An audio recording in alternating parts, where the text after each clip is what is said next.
Trainee మహిళా IPS అధికారినిపై మరో trainee IPS అధికారి వేధింపులకు పాల్పడ్డ ఘటన హైదరాబాద్ లో చోటు చేసుకుంది. అకాడమీలో శిక్షణ పొందుతున్న ట్రైనీ ఐపీఎస్ ఉదయ్ కృష్ణారెడ్డి కొంతకాలంగా అసభ్యకరమైన మెసేజ్లు పంపుతూ వేధింపులకు గురి చేస్తున్నట్లు బాధితురాలు పోలీసులకు ఫిర్యాదు చేసింది. ఉదయ్ కృష్ణారెడ్డి ప్రవర్తనతో తీవ్ర ఇబ్బందికి గురైనట్లు వాపోయింది. తన ప్రైవేట్ వీడియోలను తీసి భర్తకు పంపినట్లుగా సదరు మహిళ తన ఫిర్యాదులో పేర్కొంది. గదిలోకి బలవంతంగా లాక్కెళ్లి లైంగిక వేధింపులకు పాల్పడ్డాడని సదరు బాధితురాలు తన ఫిర్యాదులో పేర్కొంది.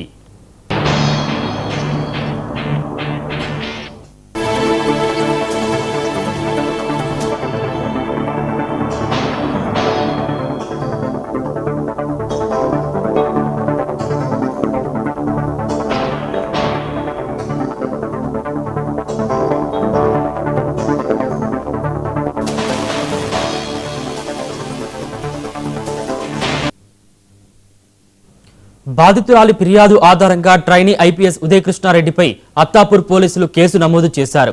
ఈ ఘటనపై లీగల్ విచారణ చేపట్టిన పోలీసులు కేసును క్షుణ్ణంగా దర్యాప్తు చేస్తున్నారు.